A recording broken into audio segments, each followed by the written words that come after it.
Dans les dernières vidéos, on a vu ensemble les 5 langages de l'amour qui sont pour rappel les paroles valorisantes, les moments de qualité, les cadeaux, les services rendus et le toucher physique.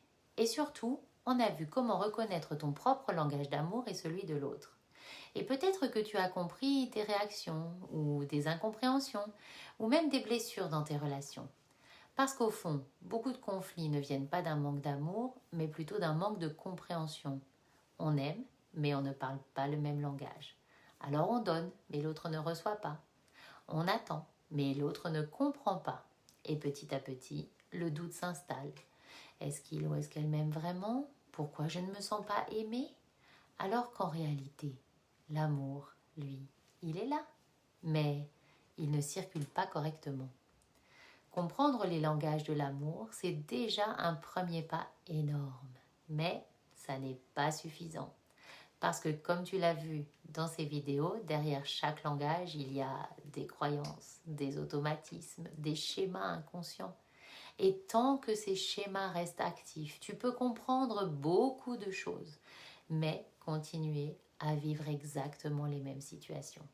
Et c'est là que se joue le vrai travail, pas seulement dans ce que tu fais, mais dans ce qui est ancré en toi.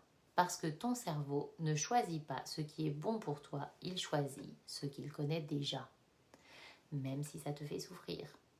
Et c'est pour ça que certaines personnes comprennent tout, mais n'arrivent pas à changer.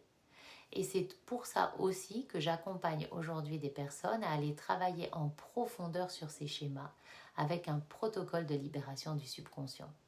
L'objectif, ça n'est pas juste de mieux communiquer, c'est de transformer ce que ton inconscient considère comme normal, pour que tu puisses enfin construire des relations dans lesquelles tu te sens respectée, comprise et en sécurité. Parce qu'au fond, aimer mieux, ça commence par se comprendre soi, et ensuite, ça se construit à deux. Si tu te reconnais dans ce que je partage, ne reste pas seul avec ça, tu peux venir en parler avec moi. Parce que la qualité de tes relations dépend directement de ce que tu es prêt à transformer en toi. Les langages de l'amour, c'est un peu comme le sel et le sucre en cuisine. Ils ont la même couleur, la même forme, mais des goûts bien différents. Et pour faire un bon plat, on peut apprendre à les reconnaître, les doser, les ajuster, à rectifier et même parfois apprécier le sucré salé ensemble.